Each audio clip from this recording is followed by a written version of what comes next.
hipotesis ya, dan regresi. Regresi di sini ada regresi linear maupun regresi non-linear. Nah, bagaimana strategi untuk melakukan analisis regresi. Oke, kita mulai dari hipotesis ya. Ini saya ambil secara garis besar dari Walpole. Untuk detailnya Anda bisa baca di bukunya Walpole ya. Ini hanya garis besar dari Walpole dan dari bukunya Butt. Nah, hipotesis mengingatkan kembali, suatu hipotesis itu adalah suatu pernyataan yang lemah sehingga kebenarannya perlu dibuktikan. Artinya dugaan ini sifatnya masih sementara untuk dibuktikan. Nah, untuk membuktikan dugaan sementara maka dilakukan pengujian hipotesis, yaitu suatu prosedur yang akan menghasilkan suatu keputusan menerima atau menolak hipotesis. Nah, kadang-kadang di hipotesis dirumuskan menjadi H0 dan H1 atau H alternatif. Gitu ya. Nah,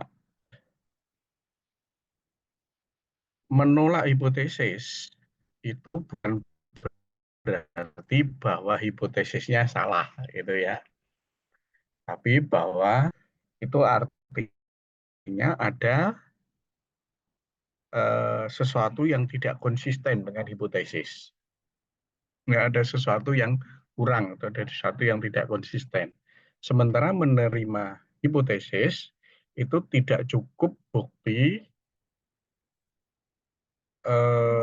yang mengatakan bahwa hipotesis itu pasti benar, gitu ya. Jadi menolak dan menerima hipotesis itu tidak menjamin bahwa hipotesisnya pasti benar atau pasti salah. Oke. Nah,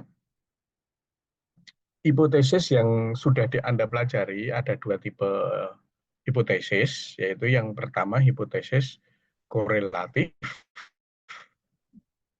dan yang kedua hipotesis komparatif. Yaitu hipotesis korelatif itu hipotesis yang membicarakan tentang adanya hubungan antar variabel. Jadi bisa dua variabel atau lebih ya. Jadi hubungan antar variabel. Sementara hipotesis komparatif itu hipotesis yang membicarakan ada tidaknya perbedaan antar variabel. Itu ya. Jadi bisa ini kaitannya dengan regresi dan korelasi. Nah, untuk mengingatkan kembali, misalkan kita lihat contoh begini ya. Nah, misalkan akan dilakukan sebelum sudah diberi kendaraan dinas. Jadi ada nggak perbedaan kinerja orang yang sebelum dan sesudah diberi kendaraan dinas? Secara intuitif mengatakan bahwa logikanya ada perbedaan. Jadi orang yang diberi kendaraan dinas, logikanya, kinerjanya, atau produktivitasnya lebih baik.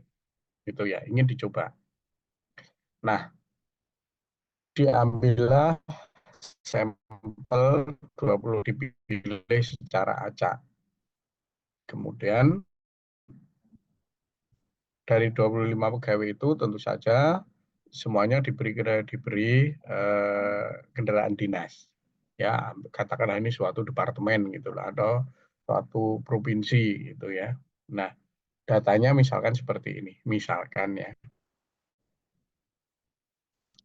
produktivitasnya contoh ya untuk responden 1 sebelum produktivitas kerjanya 75%. Tapi setelah dikasih kendaraan dinas naik. Tapi untuk responden yang kedua, sebelum diberi yang ada nggak yang turun? Nah, yang responden nomor 10 itu sebelum diberi kendaraan dinas, dia kinerjanya 75. Tapi setelah diberi kendaraan dinas, justru kinerjanya turun menjadi 70. Nah, misalkan seperti itu ya. Dan ada juga contoh yang lain yang turun atau tetap. Ya, yang turun, contoh yang lain itu responden nomor 14. Misalkan gitu. Nah, ingin diketahui ada nggak perbedaan setelah diberi dan sebelum diberi kendaraan dinas terhadap produktivitas kerjanya. Misalkan gitu. Nah, dengan formulasi dasar berarti kita rumuskan hipotesis nol maupun hipotesis alternatif. Hipotesis nol berarti perbedaan produktivitasnya sebelum dan sesudah mendapat kendaraan dinas. Sedangkan alternatifnya berarti ada perbedaan. Nah, di sini berarti hipotesis dua sisi sama dengan dan tidak sama dengan, bukan hipotesis satu sisi. Yang perlu kita ketahui itu adalah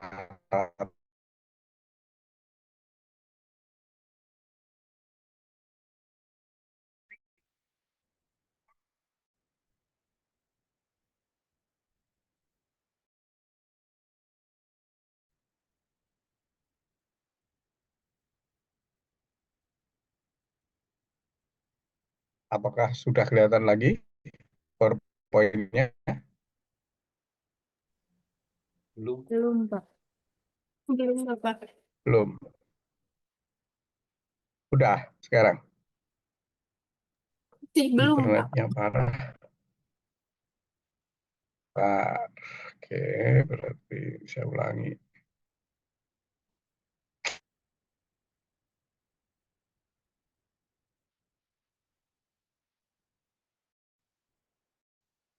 Oke, kelihatan?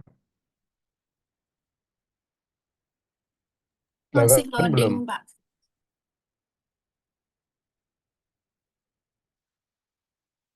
Tak ganti pakai HP. Udah, nih. Oke.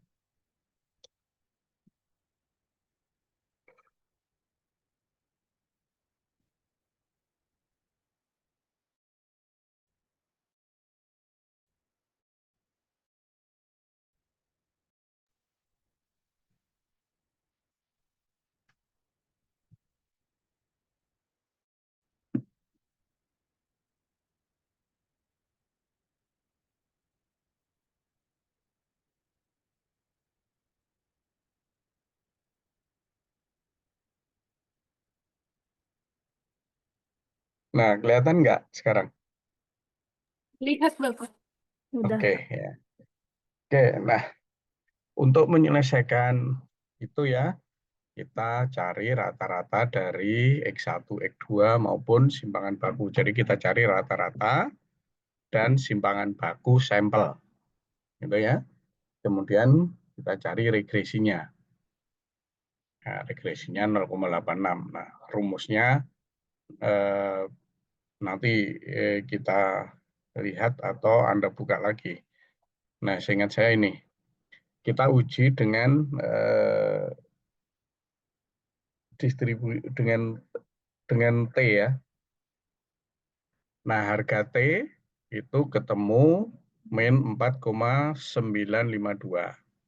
Sementara dari tabel T untuk taraf kepercayaan 5% itu hasilnya 2,011. 2,011.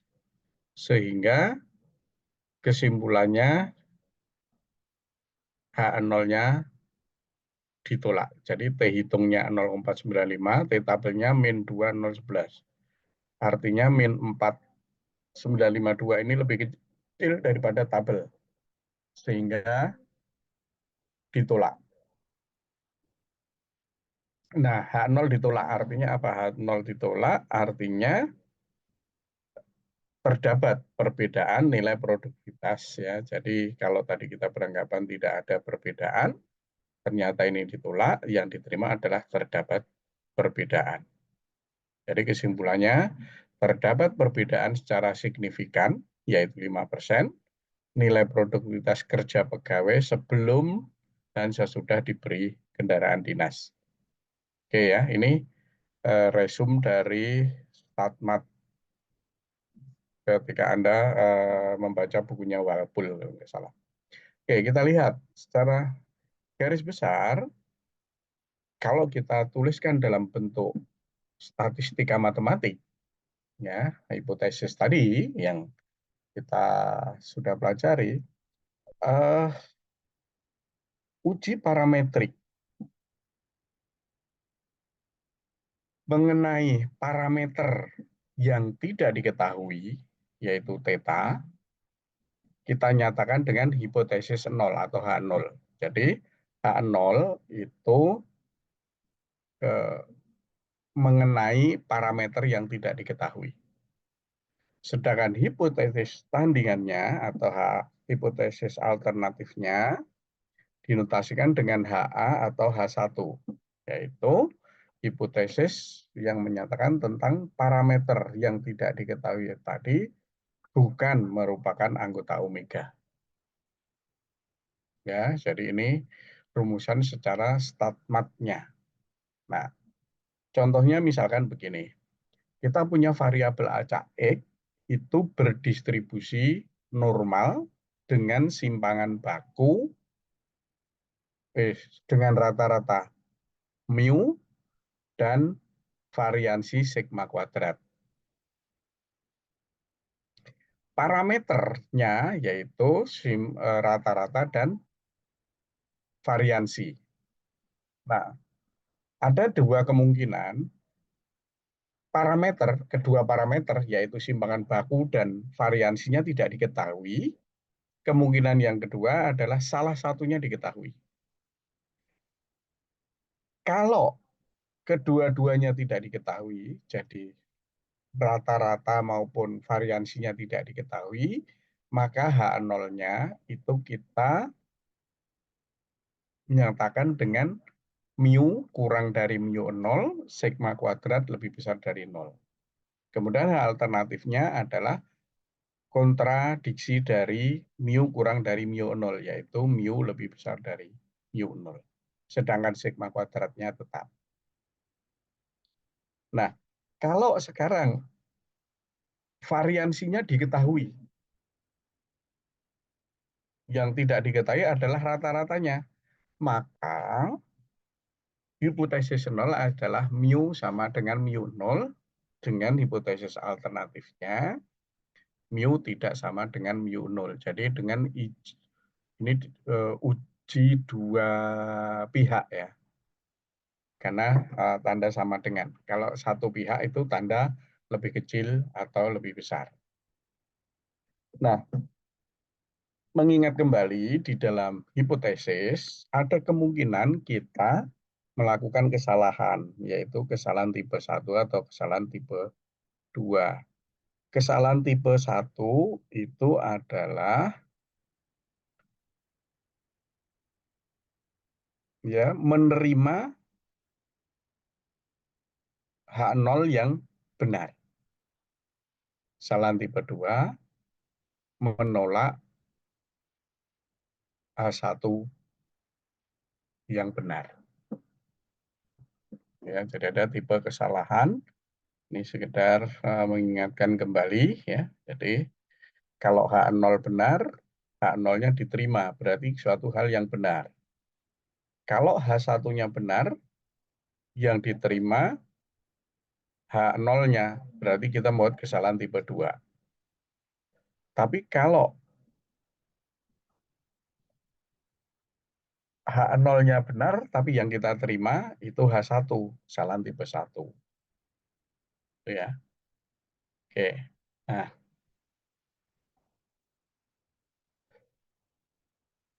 di dalam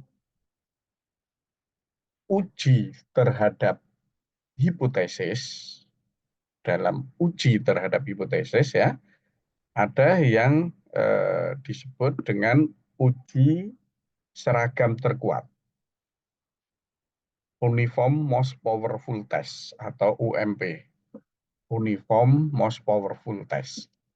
Nah, uji lambda ya, uji lambda untuk menguji H0 melawan HA disebut UMP berukuran alfa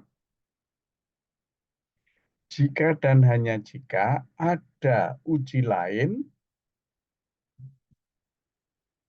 yang berukuran alfa tetapi dia lebih kecil dari lambda.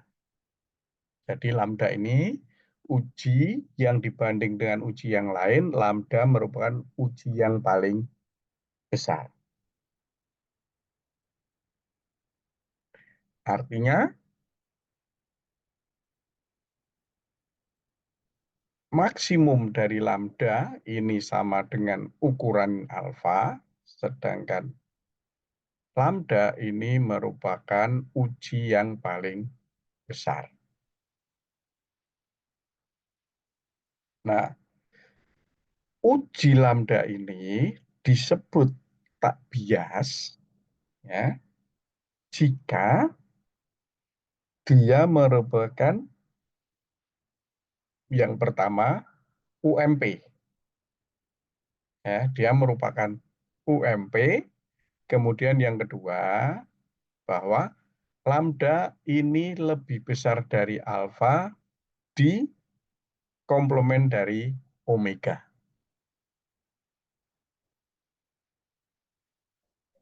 Jadi ketika dia di omega, lambda ini lebih kecil dari alfa.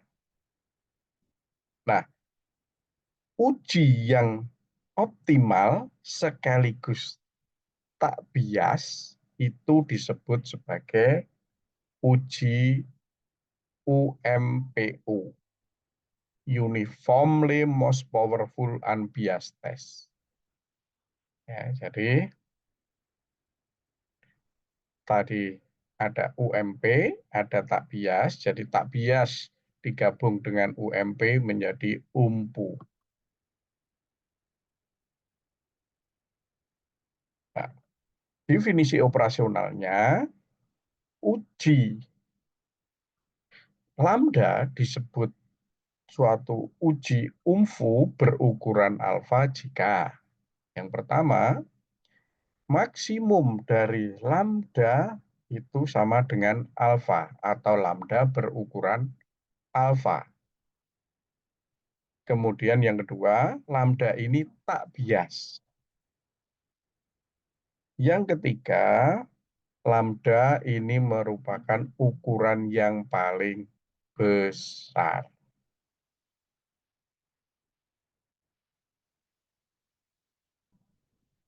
Nah, kemudian di dalam uji ini ada juga uji likelihood yang kita sebut sebagai uji rasio likelihood.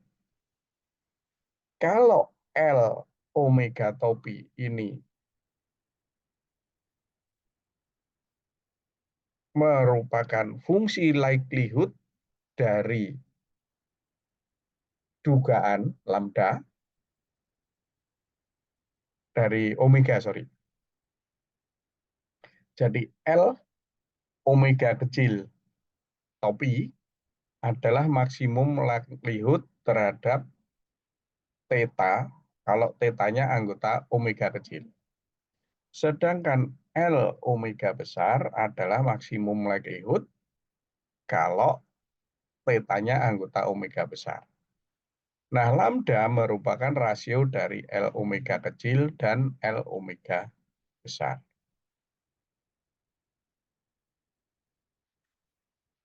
Lambda ini disebut sebagai tes rasio likelihood umum atau GLR, General Likelihood Ratio Test, jika rasio dari maksimum L omega topi dan L omega besar topi itu sama dengan lambda Y.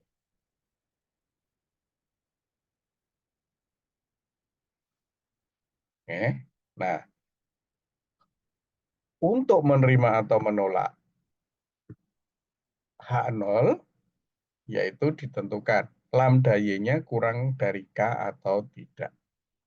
Kalau dia kurang dari K, maka kita tolak H0. Karena kita punya definisi lambda Y-nya harus lebih besar dari K ketika dia di omega komplement. Oke, untuk versi hipotesis ini ada yang ditanyakan. Kalau aplikasinya tadi udah ada contohnya ya untuk data yang sederhana. Nah, kalau datanya misalkan nanti tidak hanya X1 dan X2, tapi X1, X2, X3 sampai Xn. Nah, tentu saja hipotesisnya tidak hanya mu1 lawan mu2. Bisa saja menjadi mu1 lawan mu2 lawan mu3 sampai lawan mu-n. Atau sigma 1, sigma 2, sigma 3, dan sampai sigma n. Sehingga kita generate itu menjadi. Nah, ada yang ditanyakan mengenai hipotesis ini.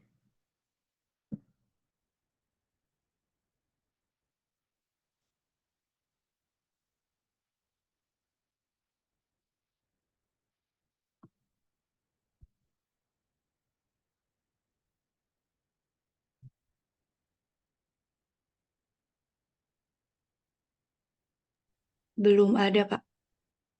Oke, nah sekarang kita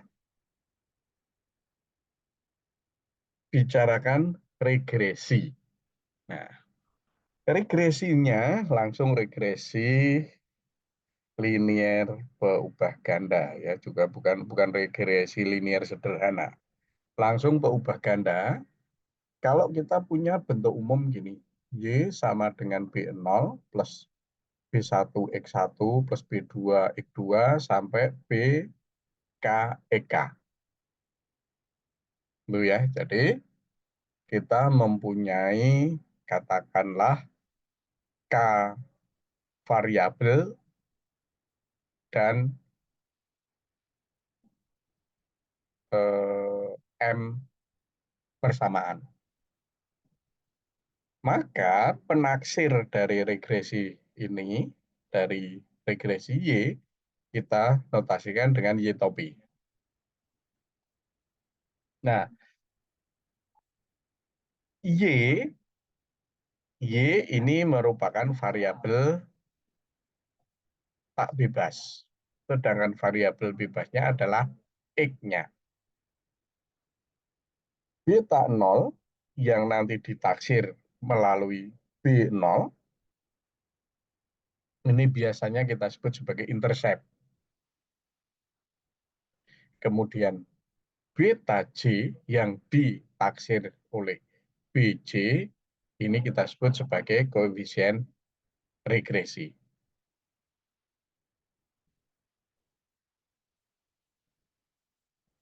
Nah, kita definisikan error itu merupakan selisih antara regresi linier dan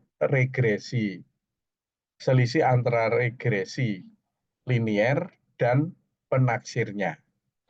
Itu sebagai error. Ya. Jadi E itu Y dikurangi Y topi. Nah, sekarang kalau yang ini tadi, katakanlah Y sama dengan B0 BJ XJ, kita uraikan menjadi K persamaan dengan N, kebalik ya, X1, X2, XN, N variabel, dan K persamaan. K persamaan, N variabel. Sehingga ini Kalau saya tulis dalam bentuk matriks, ya, Y1 sampai YN itu sama dengan 1, X11, X12, X1K, sampai XNK kali B0 ditambah epsilon 1 sampai epsilon N. Ini ya, ini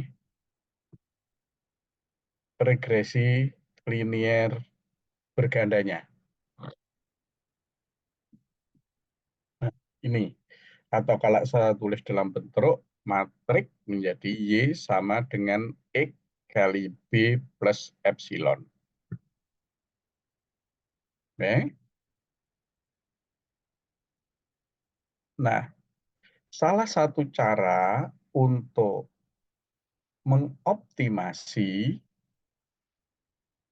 atau meminimalkan error, diusahakan errornya menuju ke nol. Kalau errornya menuju nol, berarti selisih antara Y dan penaksirnya sangat kecil. Salah satu cara yang digunakan adalah metode kuadrat terkecil atau ordinary least square (OLS). Ya. Metode kuadrat terkecil. Kenapa pakai kuadrat terkecil? Karena dengan kuadrat kita berbicara bilangan positif. Dan nanti kaitannya kalau dengan matrik kaitannya dengan definite positif. Ya. Ya, kita akan mencari S itu kita definisikan sebagai epsilon kuadrat. S kita epsilon kuadrat kita notasikan dengan S, ya. Epsilon kuadrat kita notasikan dengan S. Kemudian S ini kita turunkan terhadap B0 sampai BK. Kemudian kita samakan dengan 0. Oke. S itu sebagai epsilon kuadrat. Kalau saya uraikan epsilon kuadrat ini menjadi seperti ini. YI min Y topi dikuadratkan. Kemudian kita turunkan S ini terhadap B0 dulu. Kita samakan dengan 0. Maka saya peroleh ini.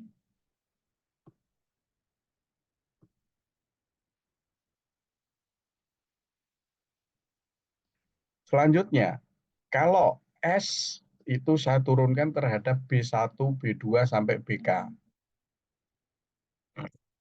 Maka kemudian kita samakan dengan 0. Saya peroleh berarti ini. Tanda sigma ini sama dengan 0.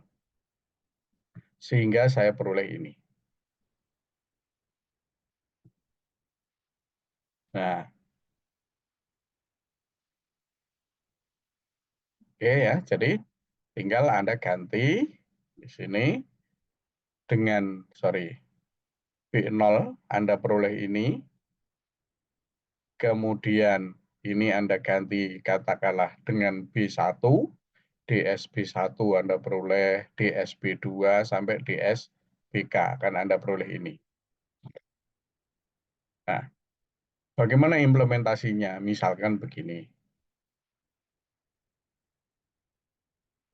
Kalau kita punya katakanlah dua variabel bebas saja, yaitu X1 dan X2.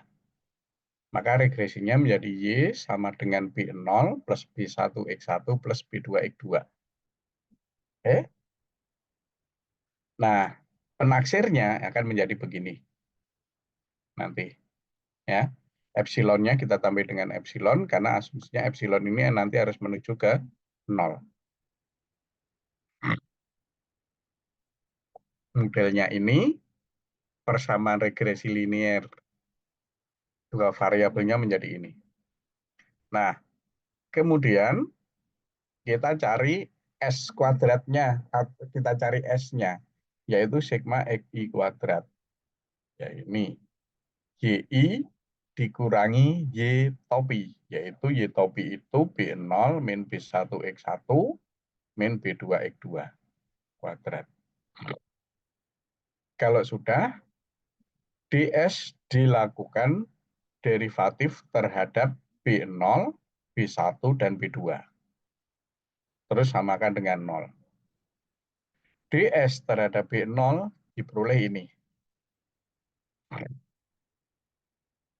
Kemudian DS terhadap B1 diperoleh ini, DS terhadap B2 diperoleh ini.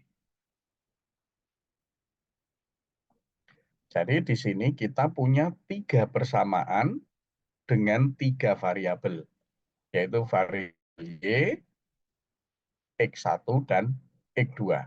3 persamaan dengan 3 variabel, berarti punya solusi. Ini kita samakan dengan 0, kemudian disederhanakan. Maka saya peroleh ini. NB0 plus B1, sigma X ini sama dengan Y. Ini kita peroleh. Ya, tinggal X1, X2-nya nanti diganti dengan angka, maka Anda punya 3 persamaan dengan 3 variabel, sehingga Anda bisa cari solusinya. Kalau ini saya sederhanakan, kan saya peroleh ini. B0-nya sama dengan ini, B1-nya sama dengan ini, B2-nya sama dengan ini. Jadi terserah Anda mau pakai yang nomor 2 ini, masih dalam bentuk persamaan, atau yang ketiga, sudah dalam bentuk konstanta. Sudah dalam bentuk parameter B1, B2, maupun B0-nya. Ya, B0 itu penaksir dari beta 0, B1 penaksir dari beta 1, B2 penaksir dari beta 2. Ya, jadi bisa pakai rumus yang ini, bisa pakai rumus yang ini, terserah. Nah, contoh aplikasinya saya tulis ulang dari buku statistika dasar. Kalau misalkan begini, ya, katakanlah di dalam suatu pameran mobil, gitu ya, katakanlah Anda kerja di suatu produsen mobil. Nah, kemudian untuk meningkatkan volume penjualan mobil, ada berbagai cara yang dapat dilakukan oleh produsen. Antara lain adalah dengan meningkatkan biaya promosi maupun dengan penambahan aksesoris pada mobil. Nah, mobil aksesorisnya ditambah, kemudian promosinya ditambah. Kalau Anda bagian perencana produksi, ditanya, kira-kira apakah biaya promosi dan penambahan aksesoris berpengaruh terhadap volume penjualan atau tidak? Nah, misalkan begini, ya. Nah, berarti Anda harus membuat hipotesis dulu.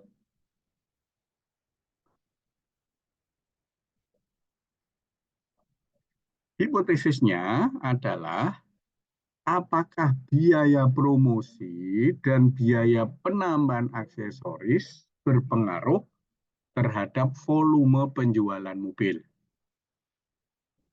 Nah, maka saya buat H0-nya B1 sama dengan B2 sama dengan 0. Artinya apa?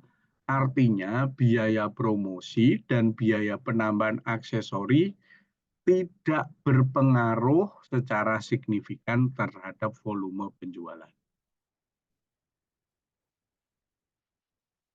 Sedangkan hipotesis alternatifnya B1 tidak sama dengan B2, tidak sama dengan B0. Artinya bahwa biaya promosi dan biaya penambahan aksesoris berpengaruh secara signifikan terhadap volume penjualan. Oke?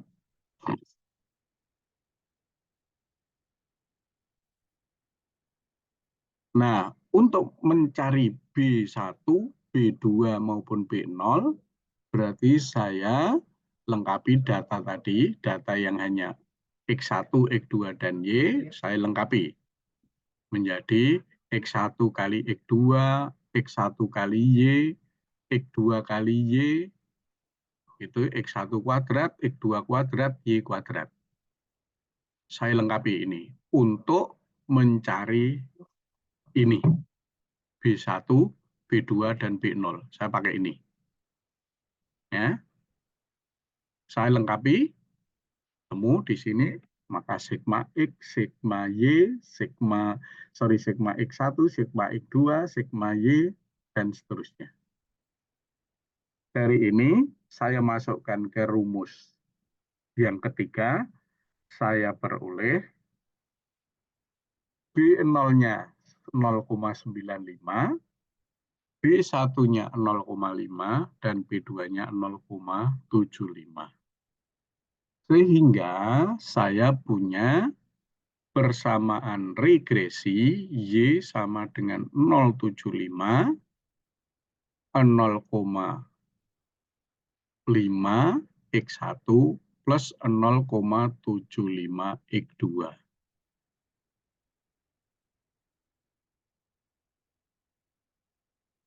Nah, artinya apa? Artinya kalau X1 tadi biaya promosi, kalau biaya promosi saya tambah satu satuan harga, X1-nya Anda ganti dengan 1, maka volume penjualan itu akan naik menjadi 0,75 ditambah 0,5 plus 0,75 kali X2. Jadi kalau biaya promosi dinaikkan, maka volume penjualan juga akan naik minimal 1,25. Demikian juga kalau aksesoris itu saya tambahkan, maka volume penjualan akan bertambah minimal 1,5. Jadi kalau X1-nya diganti 1 atau X2-nya diganti 1. Itu artinya. Sampai di sini ada yang ditanyakan. Ini contoh untuk yang dua variabel bebas.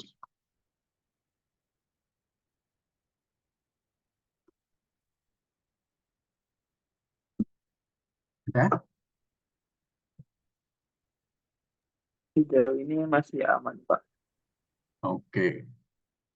Karena review ya. Nah, sekarang kalau kita lihat dalam bentuk umum, ya, tidak dua variabel bebas, tapi dalam bentuk n variabel bebas. Jadi misalkan kita punya persamaan regresinya Y sama dengan X beta plus epsilon. Y-nya ini N kali 1, jadi menjadi seperti ini, seperti awal tadi. Kita kembali ke awal, yang ini. Nah, yang ini. Ya, yang Y1, Y2, sampai YN. Saya tulis ulang secara singkat menjadi ini. Katakanlah Y-nya ukurannya N per 1, jadi Y1, Y2, Y3, sampai YN. X-nya itu N kali P. P-nya P kali 1, epsilonnya N kali 1. Ya, ini yang saya tulis dari yang pertama tadi. Nah, kita akan menduga P1 parameter yang tidak diketahui, yaitu B. Kita akan menduga B0, B1, sampai BP. Ya, kita cari beta 1, beta 0, beta 1, beta P sebagai penaksir dari beta 0, beta 1, sampai beta P. Dengan metode ordinary least square. Metode kuadrat terkecil. Yaitu caranya kita cari S sebagai jumlah kuadrat dari epsilon. S ini sama dengan sigma dari error kuadrat. Jadi S itu sama dengan epsilon kuadrat. Epsilon kuadrat itu sama dengan Y min X beta. Y min X beta kuadrat kalau secara matrik Y kuadrat itu sama dengan Y transpos kali Y.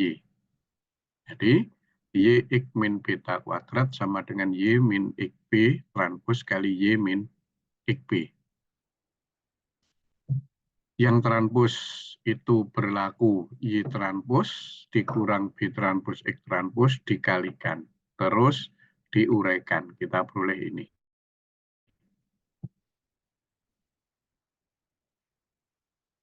Nah, ini kita derivatifkan terhadap B. ds kita derivatifkan terhadap beta. ds d beta. Kita peroleh, ya, ini tadi, S itu Y transpos Y plus beta transpos X beta dikurangi 2 beta transpos X transpos Y. Ini diturunkan terhadap beta, maka yang pertama ini 0, yang Y transpos Y, jadi muncul yang kedua ini, karena ada betanya. Sehingga dsdb menjadi 2 X transpos XB dikurangi 2 X transpos Y. Derivatif keduanya untuk ngecek maksimum atau minimum. Kita peroleh derivatif kedua dari S terhadap beta kuadrat itu sama dengan X kuadrat yang merupakan matrik definite non-negatif. Jadi kita minimalkan. Optimasinya minimal. Derivatif S terhadap beta kita samakan dengan 0, maka kita peroleh ini. X transpos X beta itu sama dengan X transpos Y. Ini ya, kita peroleh ini. Nah, karena ini persamaan matrik, maka kita lihat kondisi matriknya. Apakah matriknya itu singular atau non-singular. Kalau matrik X, di sini kan ada 3 matrik ya, matrik X transpos, matrik X, matrik B, dan matrik Y. Yang peran paling utama adalah matrik X. Karena B ini kan sama dengan X transpos X inverse kali X transpos Y. Kalau X ini matrik yang ranknya penuh, yaitu P plus 1, ingat tadi ukuran X itu adalah N kali P. Artinya X ini non-singular. Kalau X ini non-singular, maka X transpos X non-singular. Kalau X transpos kali X ini non-singular, maka X transpos kali X inverse-nya ada. Sehingga kita peroleh B topi atau penaksir dari beta itu sama dengan X transpos X inverse kali X transpos Y. Ya. Nih. Nah, yang kedua, ada kemungkinan X-nya ini rank-nya tidak penuh. Nah, kalau rank-nya tidak penuh, berarti kita harus menggunakan general inverse, bukan inverse biasa. Jadi kita gunakan general inverse. Nah, dengan menggunakan, Anda lihat di pertemuan ketiga, general inverse-nya, maka beta topi itu sama dengan X transpos X general inverse kali X transpos Y ditambah ini.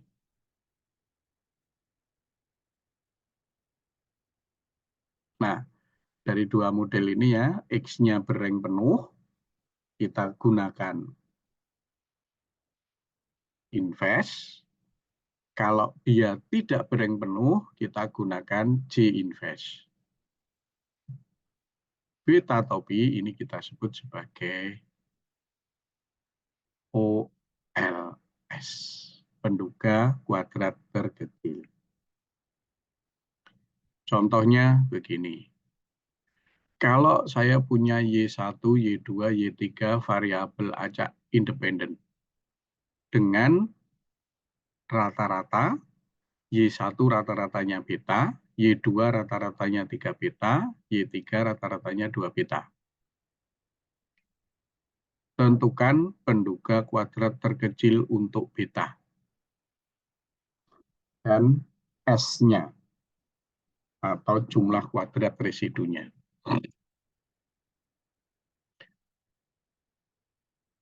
Nah, kita punya Y1, Y2, Y3, katakan Y itu merupakan vektor acak. Jadi Y sama dengan Y1, Y2, Y3 transpos. Atau Y sama dengan Y1, Y2, Y3. Y1 sama dengan beta, Y2 sama dengan, kebalik ya, Y2-nya sama dengan 3 kan. Sorry, ini salah. 3, ini 2. Ya, Y2-nya 3 beta, Y3-nya 2 beta. Plus error, residu, epsilon 1, epsilon 2. Oke, maka dengan menggunakan persamaan yang tadi, ini yang pertama, beta topi sama dengan X transpos X inverse kali X transpos Y. X-nya 132, kebalik ya, 132 ya.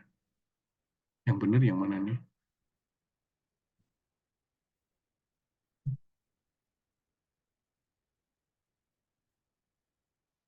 Ya, oke. X tramposnya 132, ini 132 juga ini. Ini 132.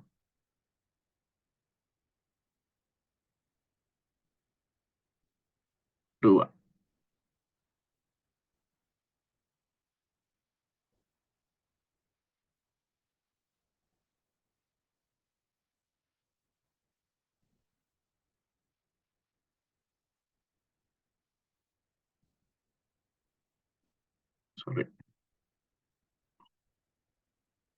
Oke. Nih, kita hitung ya, yang 132 kali 132, Anda peroleh matrix 1 kali 3 kali 3 kali 1, oleh matriks 1 kali 1, cari inverse-nya, 1/14, maka saya peroleh 1/14 kali Y1 plus 3Y2 plus 2Y3. Ya, beta topinya. Sementara residu kuadratnya, epsilon kuadratnya adalah epsilon T kali E. Epsilonnya itu ini.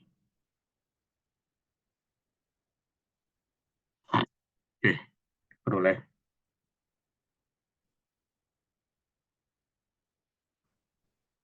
Oke. Nah, kembali ke yang tadi.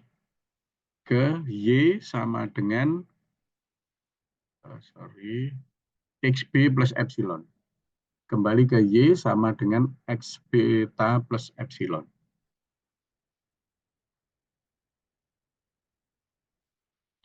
Maka ekspektasi dari beta topi itu akan kita peroleh ini.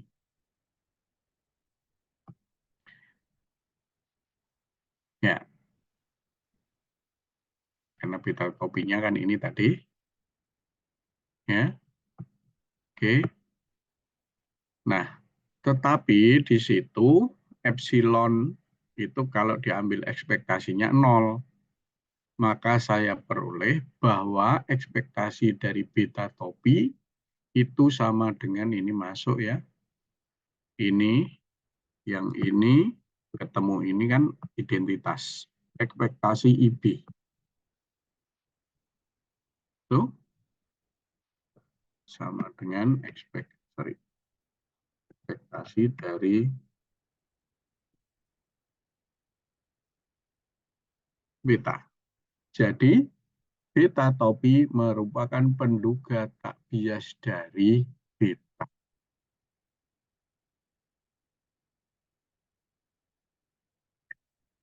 Kita juga bisa mencari variansi dari beta topi. Beta topinya kita gunakan yang ini tadi. Beta topinya. Ini. Kalau pakai yang ini ya. Kalau yang ini beda lagi. Tapi prinsip penghitungannya sama.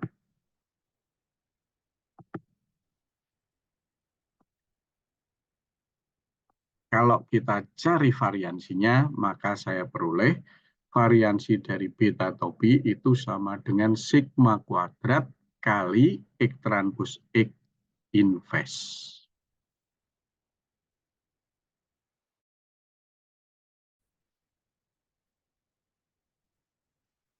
Nah, sedangkan ekspektasi, jadi teorema ini mengatakan bahwa sigma kuadrat topi merupakan penaksir tak bias untuk sigma kuadrat.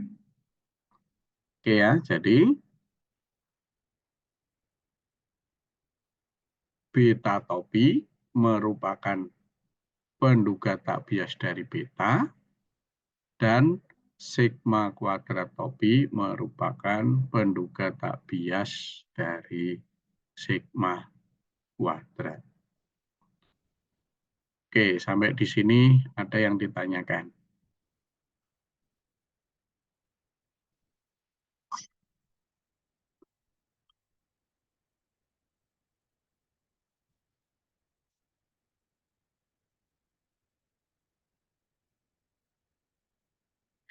Man ya, jelas ya?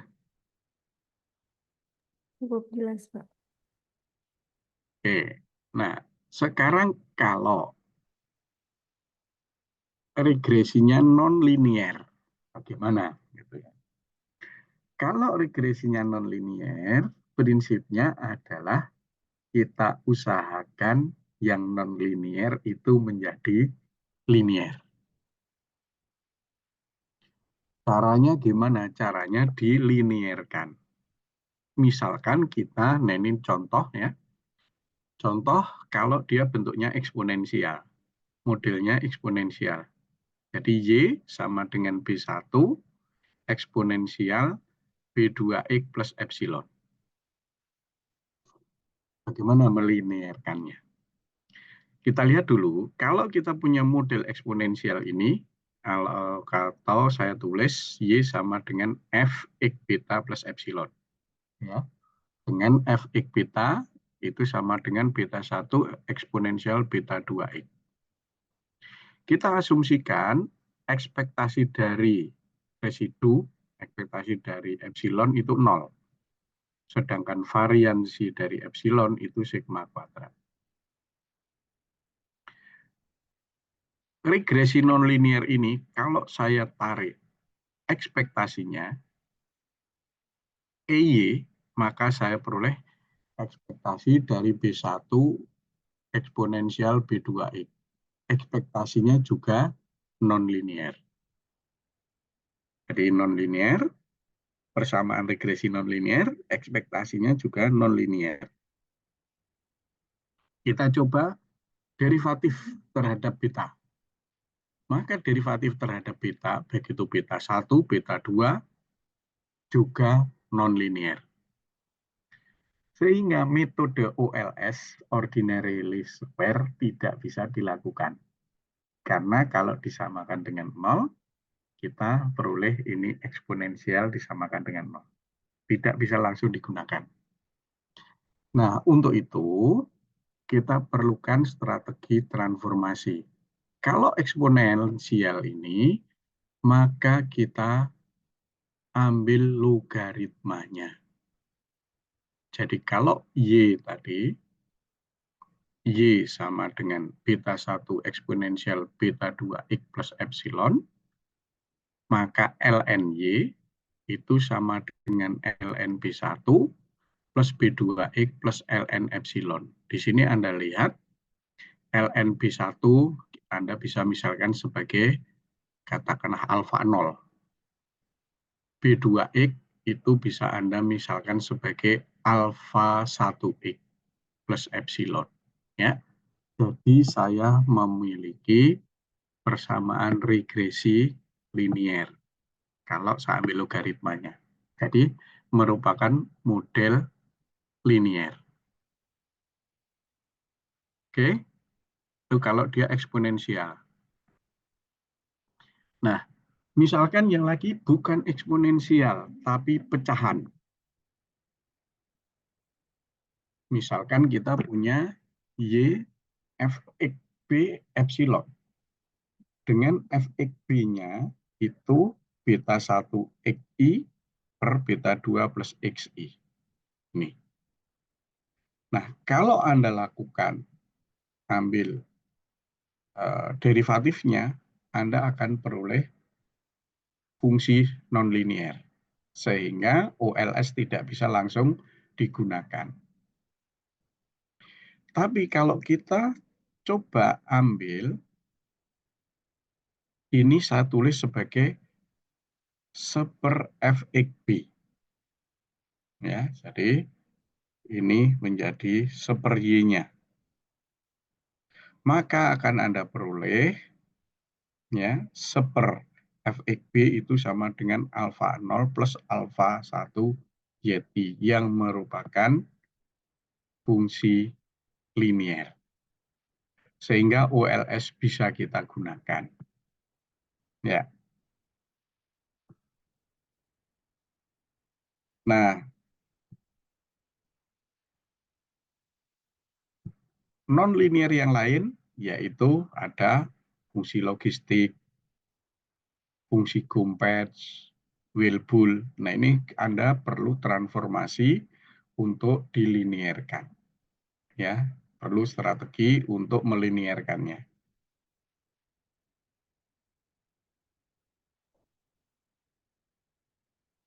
Nah, sekarang model secara umum, kalau fungsinya nonlinier, maka kita usahakan ditransformasi menjadi linier. Sehingga kita bisa menggunakan OLS. Ini ya, gunakan OLS masih dalam bentuk seperti ini.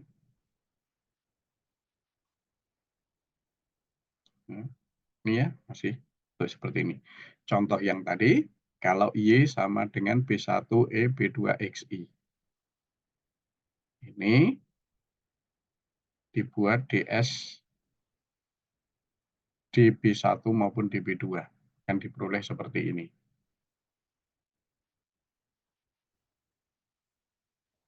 Nah, tentu saja tidak mudah untuk mencari B1 maupun B2. Maka kita punya ini. B1-nya merupakan bentuk eksponensial. Konstanta eksponensial. B2-nya juga iya. Nah, sehingga untuk menyelesaikannya, kita gunakan misalkan salah satu metodenya adalah metode Gauss-Newton, misalkan. Tapi bisa juga Anda tadi dengan dilinierkan, dengan biasa, nanti hasilnya baru diambil invers dari logaritma. Kalau langsung ini, dengan Gauss-Newton. Gauss-Newton, karena ini eksponensial, berarti Anda gunakan Beret-Taylor. Cari derivatifnya, kemudian sampai Anda beroleh bentuk ini. Ya, jadi gunakan iterasi atau pendekatan numerik untuk fungsi yang nonlinier kalau mau langsung. Kalau nggak langsung, Anda linierkan dulu. Ya. Oke, saya kira itu yang bisa saya sampaikan untuk yang non-linear. Jadi lumayan banyak, silahkan Anda pelototin satu-satu. Contoh soal sudah saya kasih, penurunan sudah saya kasih, hanya tinggal Anda untuk memperhatikan secara detail. Silahkan kalau ada pertanyaan.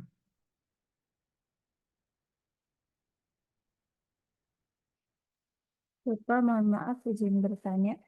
Hmm. Ini untuk UTS nanti sih Pak. Jadi untuk UTS nanti apakah bisa open book atau menggunakan cheat sheet atau gimana Pak? Open book sama boleh bawa kalkulator, tapi kalau bawa laptop nggak boleh, atau bawa HP gitu nggak boleh ya. Kalau kalkulator boleh, soalnya hindari penggunaan web, EI itu hindari dulu. Baik, terima kasih Pak. Ya. Jadi kalkulator boleh, e-book boleh, tapi nggak boleh pakai HP maupun laptop. Oke, ada lagi yang lain?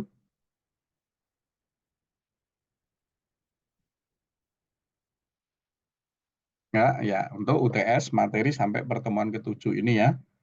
Jadi silahkan Anda pelajari, waktunya masih 2 minggu lagi untuk ke UTS. Kalau nggak ada pertanyaan, saya kira saya cukupkan sekian. Terima kasih. Assalamualaikum warahmatullahi wabarakatuh. Waalaikumsalam. Waalaikumsalam warahmatullahi wabarakatuh. Terima Waalaikumsalam. kasih, Pak. Terima kasih, Pak. Nah. Terima kasih, Pak.